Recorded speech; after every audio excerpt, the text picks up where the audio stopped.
La impronta del apóstol Santiago en España.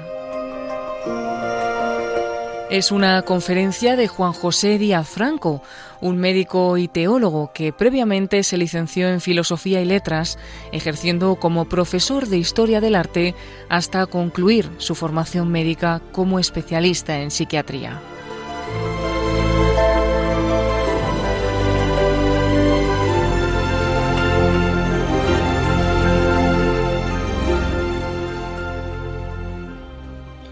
Saludo a quienes tenéis a bien sintonizar con Radio María y os deseo paz y bien. Quisiera ser unánime con vosotros, es decir, compartir con una sola alma las aportaciones espirituales que desde el mejor espíritu de solidaridad y de unidad cristiana pensamos y preparamos con la mayor diligencia de que somos capaces. Servimos a nuestro prójimo, a nuestros oyentes, hermanos en la fe o abiertos a ella, como Jesús y la Iglesia nos enseñan, con amor. En una ocasión anterior he hablado del apóstol Santiago el Mayor, recordando la privilegiada situación y la alta estima que le otorgó junto a Pedro y a Juan, en su paso por la tierra, el Maestro de todos nosotros. Ahora, como ya anunciaba en aquella ocasión, pretendo centrar el relato en la figura de Santiago el Mayor, en su especialísima relación con la nación española, en la que, según es tradición entre nosotros, misionó en vida y en cuyo santo patrón se convirtió tras su muerte. Carecemos de pruebas documentales escritas contemporáneas que aseguren la presencia de Santiago el Mayor evangelizando a los pobladores de las tierras del extremo occidental del Imperio Romano, la Hispania, donde la creencia de entonces asentaba las columnas del non plus ultra, no más allá. Por esta parte occidental, la Hispania romana era el fin del mundo, y hasta aquí vino el santo apóstol a traer el mensaje de Cristo, su Maestro, según la ininterrumpida creencia tradicional. Pero ni las Sagradas Escrituras ni los documentos religiosos o profanos de la época lo ratifican. En este caso, es la tradición la que predomina, y aquí sí, con una contundencia arrolladora que la Iglesia ha sancionado devota y respetuosamente a través de documentos pontificios que, reconociendo y ratificando la inmensa devoción popular y la contundencia de la fe enraizada en las vivencias ancestrales del pueblo español sobre la presencia protectora de Santiago el Mayor en España y la arraigadísima devoción a su recuerdo en las diversas épocas del recorrido espiritual de nuestra nación en el transcurso de la historia. De las Sagradas Escrituras, solo el Evangelio de San Marcos, en su capítulo y versículo finales, Marcos 16-20, nos recuerda que los apóstoles salieron a predicar por todas partes, colaborando el Señor con ellos y confirmando la palabra con señales que la acompañaban. Sin embargo, sabemos muy poco por las escrituras de la predicación de los apóstoles, apenas las noticias que proporcionan los hechos de los apóstoles sobre San Pablo y en menor medida sobre San Pedro. La ayuda de la tradición ha suplido ampliamente esta carencia. De Santiago el Mayor, los Hechos de los Apóstoles, en el capítulo 12, versículos 1-3, refieren que, por aquel tiempo, el rey Herodes echó mano a algunos de la Iglesia para maltratarlos. Hizo morir por la espada a Santiago, el hermano de Juan. Al ver que esto les gustaba a los judíos, llegó también a prender a Pedro. Eran los días de los ácimos. Esta es la reseña del glorioso final de la vida de Santiago el Mayor. Después, ninguna noticia más. En cambio, de su asesino nos han llegado muchas referencias, incluidas las posibles razones que le malaconsejaron martirizar al apóstol y el modo de hacerlo. Herodes Agripa I, que reinó entre los años 41 y 44, era hijo de aquel Aristóbulo a quien su propio padre, Herodes el Grande, hizo matar en el año 7 a.C. Este paranoico rey Herodes el Grande fue quien ordenó igualmente la matanza de los santos inocentes. 3 años antes de ser asesinado, es decir, en el año 10 a.C., Aristóbulo y su esposa Berenice, hija de Salomé, tuvieron este hijo, Agripa, cuya infancia y juventud fue muy azarosa a raíz del asesinato de su padre. En principio, la madre viuda se trasladó con el niño a Roma, donde por conmiseración con la trágica muerte de su padre, fue educado por Druso, hijo del emperador Tiberio, junto a otros niños de la familia imperial. Hizo allí poderosas amistades, entre ellas la del joven Calígula, que luego sería emperador. Junto a esos jóvenes de la corrompida alta sociedad romana, malgastó su exigua fortuna y en el año 23, al morir Druso, se vio obligado a regresar a Judea, acuciado por sus deudas y por su vida depravada. Tras diversas vicisitudes en su tierra de origen, regresó a Roma en el año 36, donde permaneció hasta la elección de Calígula como nuevo emperador, el cual, en virtud de su antigua amistad, le devolvió su reino, ampliando los territorios de su dominio. El emperador Claudio, tras el asesinato de Calígula, mantuvo el trato favorable al ya rey Herodes Agripa I. Durante su corto reinado, Agripa fue hábil y no tuvo escrúpulos para ganarse el favor de la corriente de los fariseos, mostrándose celoso de las prescripciones legales judías, como recuerda Flavio Josefo, el historiador judeo-romano, en su libro Antigüedades de los judíos. A este afán de ganarse al pueblo judío, especialmente al partido político-religioso de los fariseos, y también al de encubrir su vergonzoso pasado, hay que atribuir su hipócrita celo religioso sobrevenido y la persecución que llevó a cabo contra la naciente comunidad eclesiástica cristiana de Jerusalén. En efecto, según recoge el libro de los Hechos de los Apóstoles que antes he mencionado, se empeñó en perjudicar a algunos de la Iglesia, asesinó a Santiago y encarceló a San Pedro, aunque no pudo culminar su deseo de acabar con su vida. Como monarca absoluto, Herodes Agripa I podía ignorar las mínimas garantías legales y proceder a su antojo alegando motivos políticos.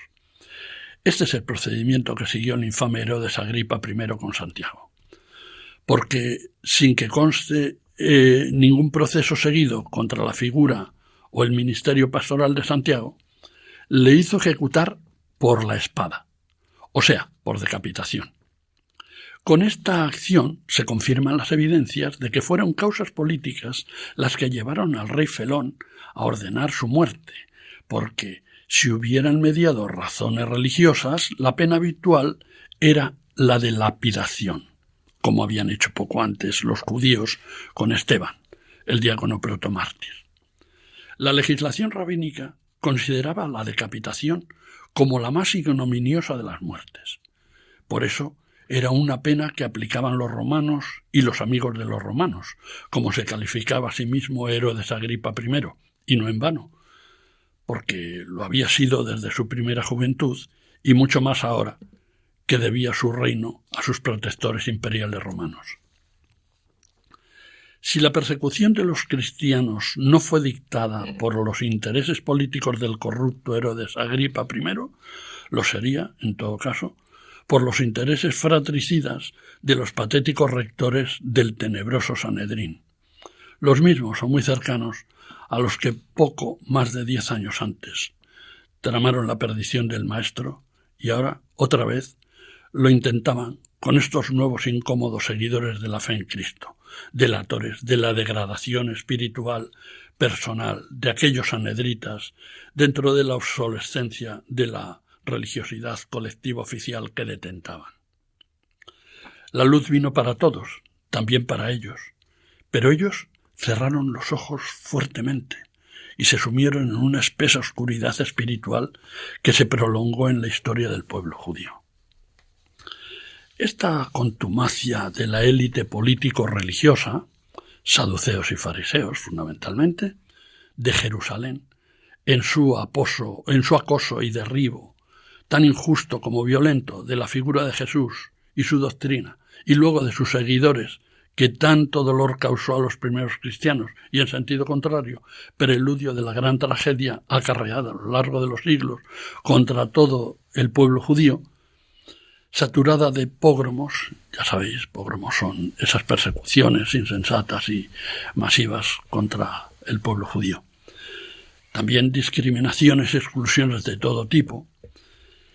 Todo esto fue abordado por el Concilio Vaticano II en su declaración sobre las relaciones de la Iglesia con las religiones no cristianas.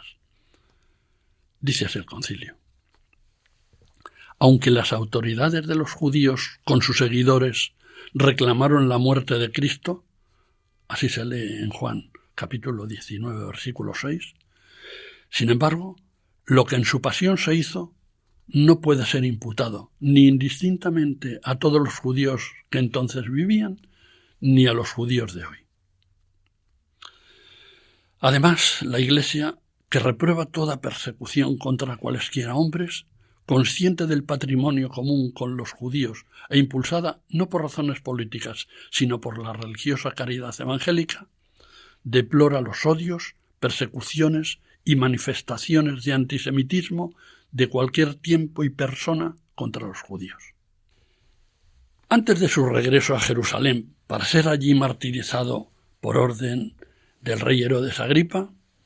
es tradición secular en España la de que el apóstol Santiago el Mayor predicó la fe de Cristo en la península ibérica. También es de piadosa tradición entre los españoles que, estando en España predicando, se apareció a Santiago la Santa Madre de Jesús en Zaragoza y en Musía, en la península de Finisterre, para animarle en su misión evangelizadora.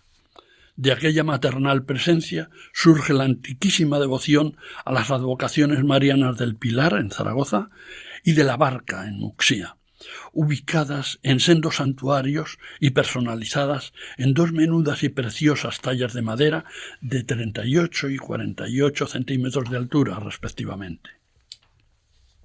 Y por fin está fuertemente arraigada en el imaginario de los creyentes de nuestro país desde hace siglos que tras su martirio en Jerusalén, sus restos fueron traídos prodigiosamente a España por sus discípulos Atanasio y Teodoro, aunque la tradición nos habla también de otros discípulos como Torcuato, Tesifonte y Anastasio. Y esto fue en el año 44 después de Cristo, tras arribar a la costa gallega y remontar la ría de Arosa y el río Ulla,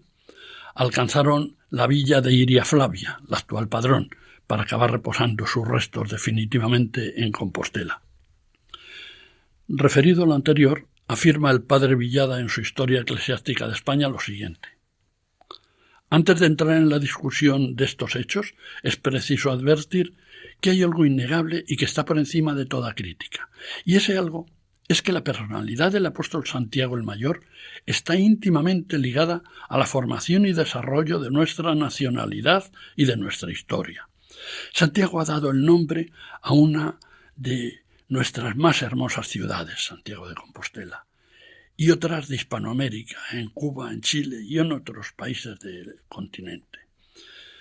Su sepulcro ha sido y sigue siendo todavía un foco de atracción para peregrinos nacionales y extranjeros. A través del Camino de Santiago conservó España, en la Edad Media, el contacto con los pueblos de allende el Pirineo, los cuales, al seguir a pie el peregrinaje por sus diferentes rutas, desde Roncesvalles y todo el norte peninsular hasta Galicia, iban dejando por todas partes un reguero de religiosidad y de cultura, y recibían a su vez el influjo de las nuestras. Interrumpimos por unos minutos el relato jacobeo para rendir homenaje a la Madre de Dios, ofreciéndoles el himno oficial de la advocación mariana que acabamos de mencionar, la gloriosa Virgen del Pilar. La letra de este himno fue compuesta en 1908 por el sacerdote aragonés Florencio Jardiel Dovato. La partitura es obra del compositor catalán Joan Baptista Lambert i Caminal. Dice así: Virgen Santa, Madre mía, luz hermosa, claro día, que la tierra aragonesa te dignaste visitar. Se repite esta estrofa. Este pueblo que te adora, de tu amor favor implora, y te aclama y te bendice, abrazado a su pilar. Te repite repite la estrofa. Pilar sagrado, faro esplendente, rico presente de caridad. Pilar bendito, trono de gloria, tú a la victoria nos llevarás. Se repite de nuevo esta estrofa. Y culmina con esta estrofa. Cantad, cantad, himnos de honor y de alabanza. Cantad, cantad a la Virgen del Pilar. Y se vuelve a repetir la estrofa. Tengo que advertirles que en la segunda estrofa del himno la letra dice «este pueblo que te adora», cuando al único que se puede adorar es a Dios, acción que denominamos latría. A la Santísima Virgen le reverenciamos mediante el culto de hiperdulía y a los santos, en un registro inferior, les honramos mediante el culto de dulía. Por exaltación de su devoción filial, el autor de la letra optaría por aplicar el sentido popular de adoración, que es amar extremadamente, sin que pueda confundirse con la adoración formal que sólo se debe prestar a Dios unuterino. Ahora, sin que nadie nos pueda reprochar doctrinalmente, escuchamos devotamente el himno oficial de la Virgen del Pilar. Su duración es de 3 minutos y 47 segundos.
Seguimos aquí, en Radio María.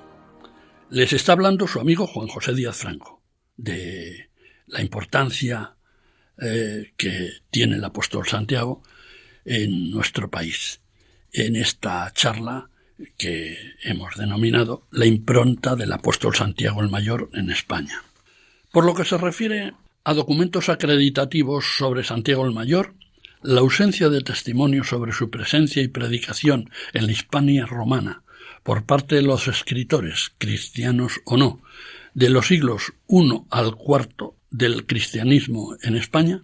es absoluta, porque,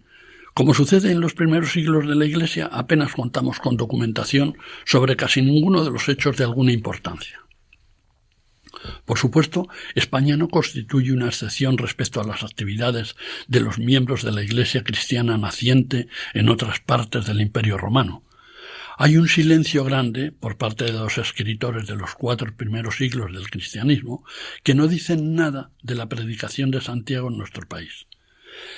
Y lo poco que se conserva pertenece a autores extraños a nuestra patria que hablan de la existencia y la vitalidad de la Iglesia española en estos primeros siglos. Así se sabe algo por San Ireneo, por Tertuliano y por San Cipriano, entre otros. Pero no hay documentos locales a causa, según Prudencio,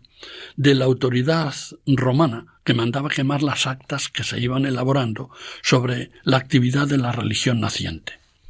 En concreto, el emperador Diocleciano, a principios del siglo IV, mandó quemar todos los archivos y documentos eclesiásticos en su afán de borrar cualquier prestigio de la religión cristiana y cualquier vestigio de la misma. También, por el paso de los vándalos y su rastro de destrucción de todo vestigio cultural,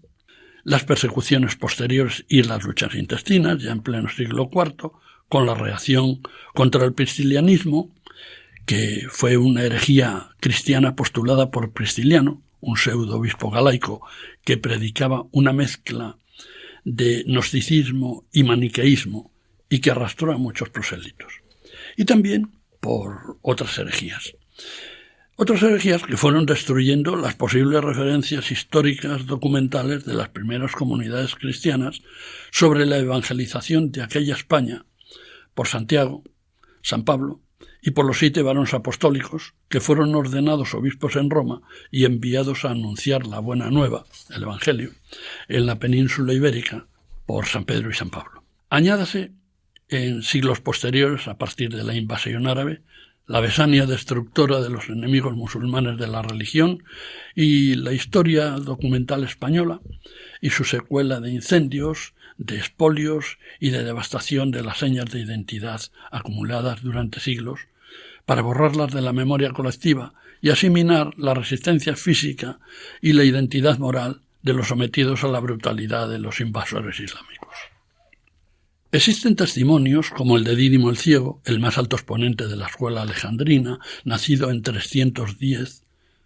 después de Cristo, lógicamente, que menciona la predicación de un apóstol en España, identificable con Santiago, mucho más que con San Pablo, que parece que arribó a Tarragona en uno de sus viajes apostólicos. San Jerónimo, discípulo de Dídimo, en sus comentarios a Isaías anteriores al año 412,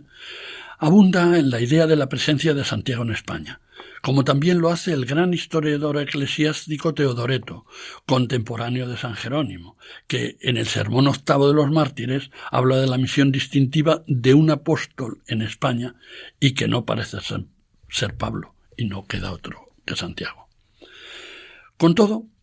la primera obra que constata la presencia de Santiago el Mayor en España es el Breviarium Apostolorum, escrita a finales del siglo VI en algún cenobio francés o italiano. 2 testimonios más, estos del siglo VII, que se suman a la presencia de Santiago en España, son el Catálogo Apostólico y el De Ortu et Obitu Sancti Patrum, del nacimiento y muerte de los Santos Padres, atribuido, aunque con reservas, a San Isidoro de Sevilla. Se considera esta obra como la primera fuente documental que alude desde la península ibérica a la predicación de Santiago el Mayor en Hispania y otras regiones de Occidente. La presencia de Santiago el Mayor en España continuó siendo un asunto controvertido por la carencia de documentos originales acreditativos, pero con abundancia de autores defensores de la misma, como Beato de Liébana, Beda el Venerable o Aldelmo, abad de Malmesbury. Caso singular, que merece comentario por su influencia en el fomento del culto al apóstol Santiago el Mayor, es el de Beato de Liébana, adelantado en la devoción a Santiago como especial protector de la fe de los hispanos y en la instauración de su culto entre nosotros. Beato fue un personaje enormemente relevante en la vida cultural y religiosa de su época, la España del siglo VIII. Nacido hacia 750 y sin muchas noticias sobre su formación y sus primeros pasos en la vida religiosa, fue un monje integrante de una comunidad monástica de origen visigodo, ubicada en la meseta castellana, que emigró hacia Asturias durante el reinado de Alfonso I, fundando el monasterio de Santo Toribio, entonces San Martín de Turieno, del que fue abad. A partir de entonces, desplegó una gran actividad como escritor prolífico de obras religiosas y defensor de la fe católica. Teólogo de extraordinaria formación, escribió entre 776 y 786, fecha de la dedicatoria a su discípulo Eterio, hasta 12 libros de comentarios al Apocalipsis de San Juan. Esta gran obra pasó a ser, en los siglos siguientes, el origen y fundamento de un amplio conjunto de magníficos manuscritos miniados destinados a ilustrar estos comentarios de Beato al Apocalipsis de San Juan, famosísimos en su tiempo, como ya comenté en una charla anterior, que lo convirtieron en el texto más conocido del medioevo europeo, aunque su original se perdiera. Como campeón de la ortodoxia cristiana contra la herejía del adopcionismo, participó, junto con Eterio, obispo de Osma y discípulo suyo, en una importante controversia teológica frente a Elipando, obispo metropolitano y primado de Toledo, en la que tuvieron que intervenir el papa Adriano I e incluso el emperador Carlomagno. Previamente, en torno a este tema, Beato había adquirido renombre por sus contundentes tratados de Adoptione Christi Filii y Apologético, de 784 y 785 respectivamente, a favor de las tesis de Alcuino de York contra la teoría adopcionista, según la cual Cristo como hombre no es verdadero hijo de Dios, sino solo hijo adoptivo.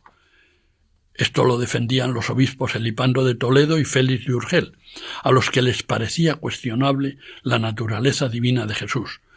aproximando sospechosamente la doctrina trinitaria cristiana a la unitaria islámica, afirmación hecha desde un obispado situado en pleno territorio árabe. Esta controversia obligó a convocar un concilio en Ratisbona en el año 792, en el que triunfaron las tesis de Beato, que, pese a no asistir a aquella reunión, fue uno de los grandes protagonistas del debate, lo que propició que llegara a ser conocido en toda Europa. Otra obra de Beato, que resultó muy trascendente para España y para la Iglesia católica, fue el O Dei Verbum, escrito en 785, en el que se incluye un himno en honor del apóstol Santiago, donde se le honra por primera vez como cabeza refulgente y dorada de España,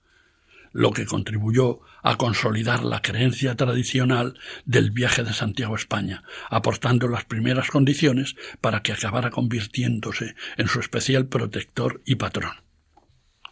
Fue precisamente en su condición de respetado asesor de la realeza asturiana de la época, por lo que, manejando una mezcla de devoción y estrategia, se convirtió en un formidable propagandista de la devoción a Santiago, aprovechando para ello las noticias del rastro del apóstol por el noroeste peninsular, que se incrementan entre los últimos años del siglo VIII y los primeros del siglo IX, y culminan cuando se comunica, hacia el año 814, el prodigioso descubrimiento de la tumba del apóstol en la localidad de Iria Flavia, la actual Padrón. Efectivamente, en torno al año 814 fue descubierto el sepulcro con los huesos de Santiago. El historiador Padre Villada dice que atestiguan el hecho un diploma expedido en 829 por Alfonso II el Casto y otros 5 diplomas del reinado de Alfonso III, de los años 867 al 899. Mucho más tarde, en 1077, un nuevo documento y además la crónica compostelana ratifican lo escrito anteriormente refiriendo lo que sigue. En tiempo del serenísimo rey Alfonso el Casto, fue revelado por los ángeles a un anacoreta llamado Pelayo, que, muy cerca de donde él vivía, se hallaba enterrado el cuerpo del apóstol Santiago. Luego, muchos fieles de la vecina iglesia de San Félix de Solovio vieron luces en el sitio indicado. Avisan de ello al obispo de Iría, Teodomiro, el cual, después de 3 días de ayuno, encontró el sepulcro del bienaventurado Santiago. Comunica el fausto suceso al rey don Alfonso y este monarca edifica sobre el sepulcro una iglesia en honor del apóstol. Con el paso de los años, el rey Alfonso III reedificó aquel templo que en 997 fue destruido por el caudillo árabe Almanzor. Se consideró un hecho insólito que Almanzor respetara el sepulcro, habiendo destruido todo lo demás y llevándose las campanas hacia Córdoba. El templo fue reedificado y 80 años después, en 1077, se comenzó la construcción de la grandiosa catedral compostelana, terminada a principios del siglo XII, siendo obispo don Diego Gelmírez. Vamos a hacer una segunda interrupción musical para dar entrada al himno oficial al apóstol Santiago. La letra es de don Juan Barcia Caballero, médico compostelano, catedrático de anatomía en las universidades de Granada y Santiago de Compostela, además de periodista, traductor, poeta y novelista. Muy identificado con su ciudad y ferviente católico, fue médico titular del seminario diocesano, de todos los conventos de clausura y médico personal de los arzobispos compostelanos Martín de Herrera y Lago. La partitura fue compuesta por el maestro de capilla de la catedral, don Manuel Soler Palmer. Se estrenó en el acto de apertura de la Puerta Santa del 31 de diciembre, inicio del Año Santo de 1920. Se canta en ocasiones especiales y mientras los tiraboleiros controlan el funcionamiento del botafumeiro al finalizar la tradicional misa del peregrino. Muchas veces solo suena de modo instrumental a los acordes del órgano. Proporciona la letra del himno en el idioma común de los españoles. Santo Adalid, patrón de las Españas, amigo del Señor, defiende a tus discípulos queridos, protege a tu nación. Las armas victoriosas del cristiano venimos a templar en el sagrado y encendido fuego de tu devoto altar. Firme y segura como aquella columna que te entregó la Madre de Jesús, será en España la santa fe cristiana, bien celestial que nos legaste tú. Se repite en los 4 últimos versos. Gloria Santiago, patrón insigne, grato a tus hijos hoy te bendicen, a tus plantas postrados te ofrecemos la prenda más cordial de nuestro amor. Defiende a tus discípulos queridos, protege a tu nación, protege a tu nación. La duración es de 3 minutos y 32 segundos.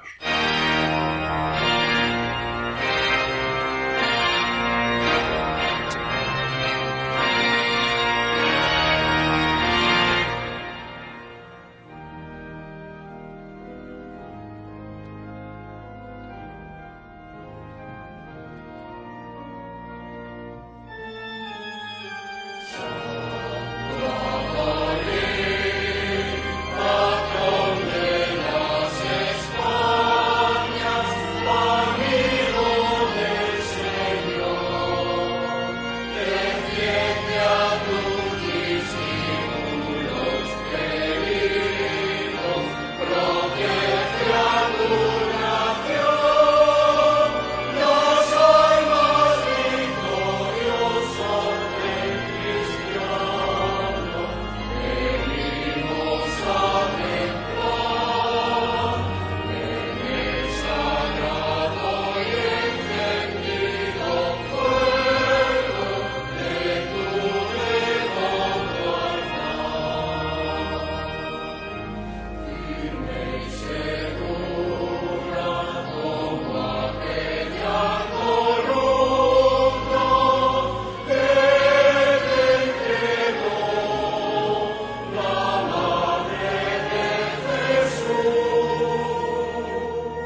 Continuamos con la impronta del apóstol Santiago el Mayor en España.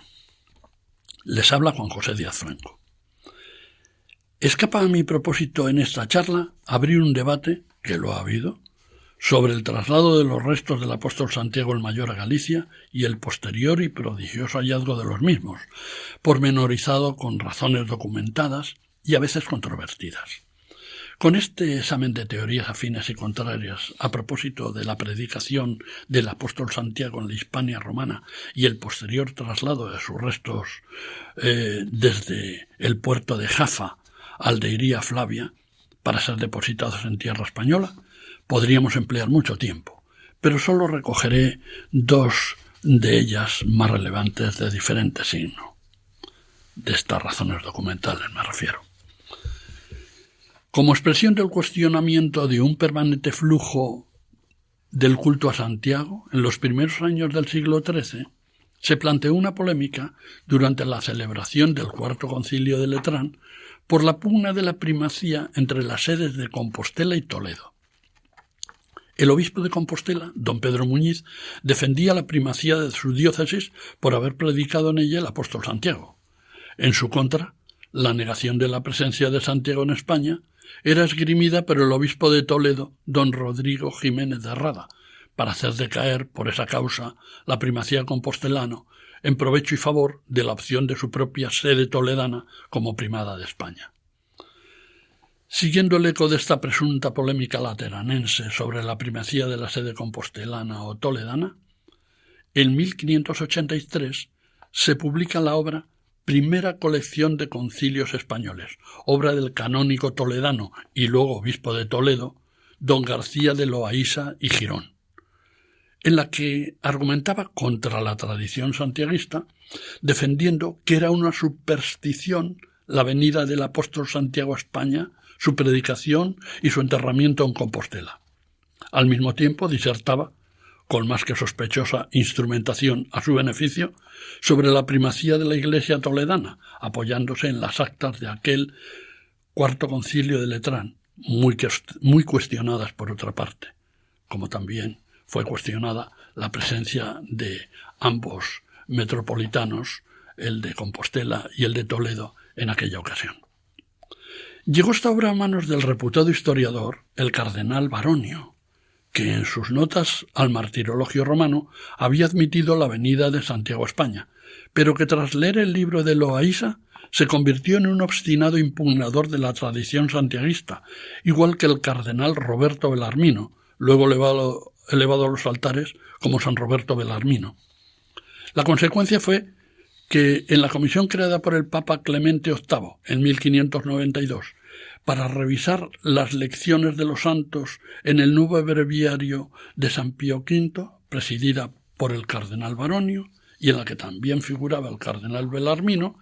se cambió el texto sobre el apóstol Santiago, que decía: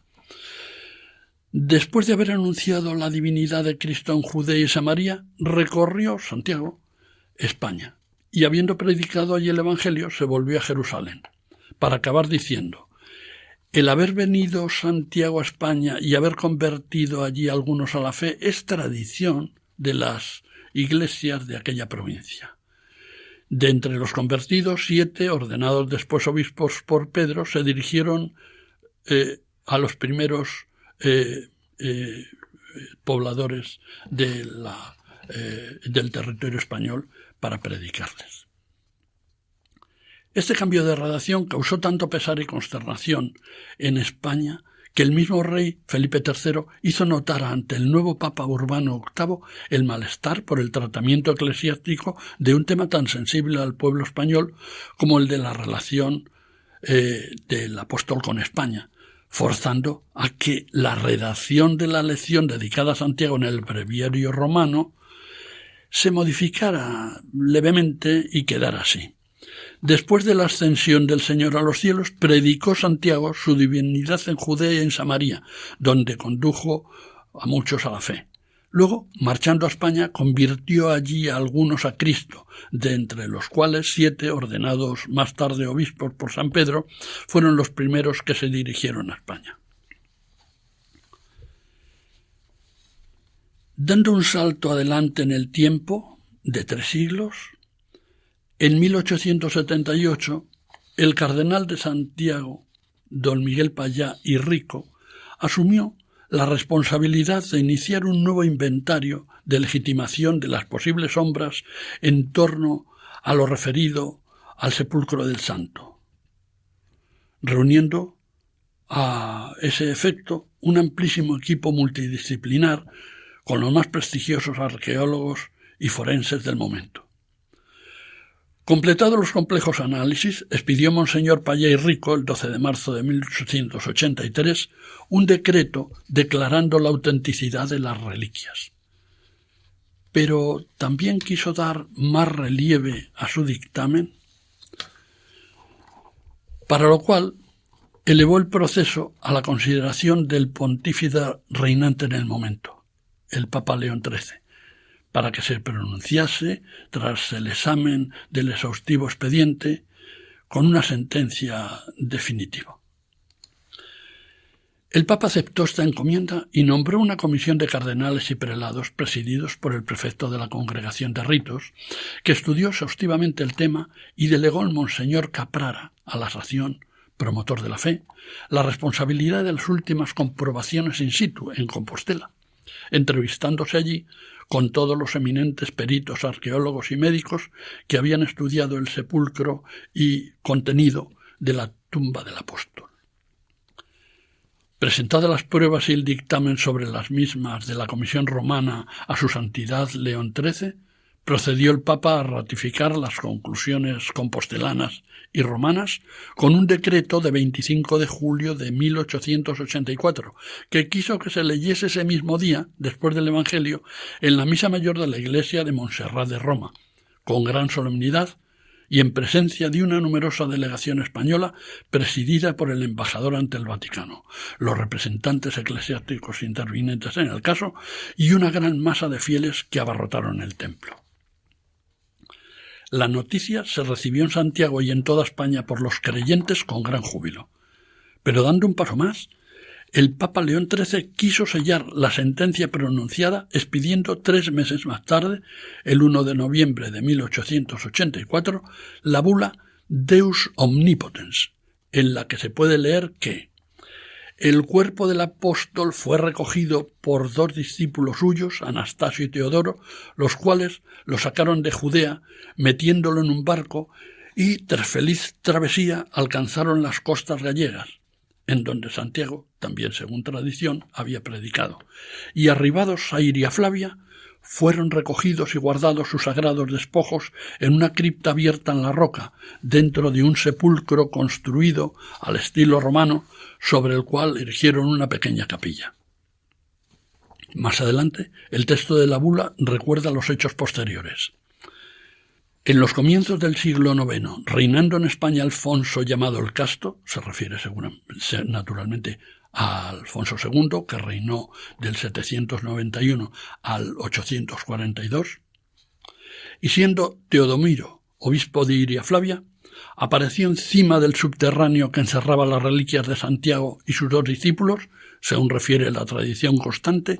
una estrella muy luminosa, como desprendida del cielo, que con su fulgor indicaba el lugar donde fueron sepultados los restos sagrados. Y como conclusión de la exposición previa, las expresiones del pontífice se hacen inapelables y consagran la gloriosa tradición del culto a Santiago en España. Nos también, desaparecidas todas las dudas y terminadas todas las controversias, aprobamos y confirmamos de ciencia cierta y por nuestra propia iniciativa y en virtud de nuestra autoridad apostólica la sentencia de nuestro venerable hermano el cardenal de Compostela sobre la identidad de los cuerpos del apóstol Santiago el Mayor y de sus santos discípulos Atanasio y Teodoro, y decretamos que esta sentencia tenga perpetuamente fuerza y valor. Además, nos queremos y ordenamos que a nadie le sea permitido, bajo pena de excomunión late sentencia y de la que nos reservamos del modo más firme la solución, a nos y a nuestros sucesores, separar, quitar y trasladar las santas reliquias que han vuelto a ser depositadas en el antiguo receptáculo y que yacen bajo sello, así como tampoco ninguna de sus partículas. León XIII encareció a todos los obispos del orbe cristiano la difusión del hallazgo de los restos del apóstol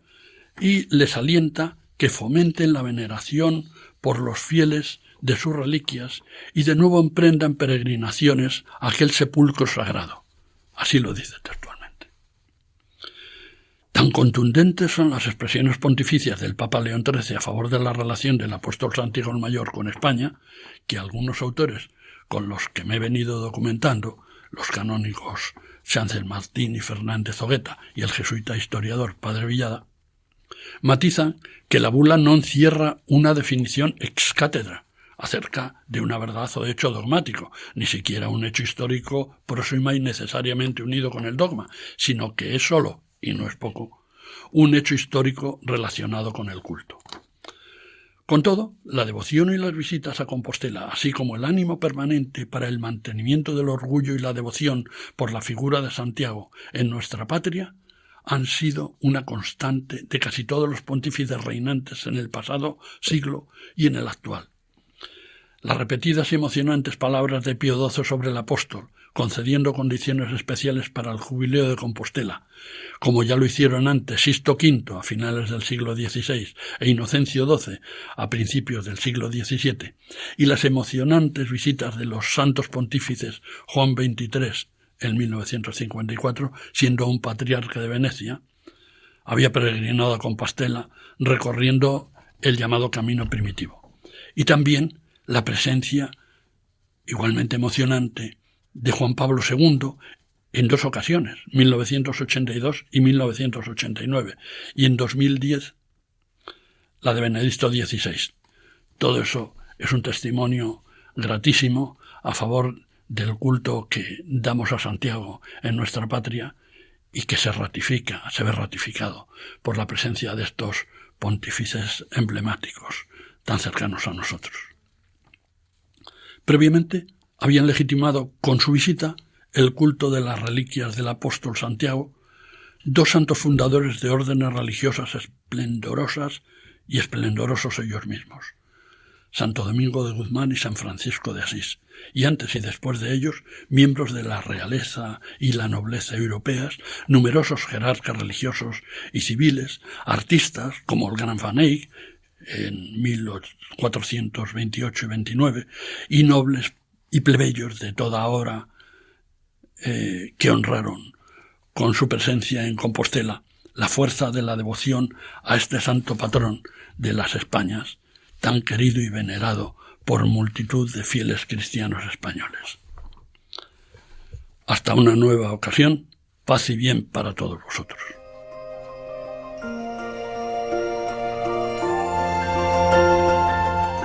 Así finaliza en Radio María esta conferencia impartida por Juan José Díaz Franco sobre la impronta del apóstol Santiago en España.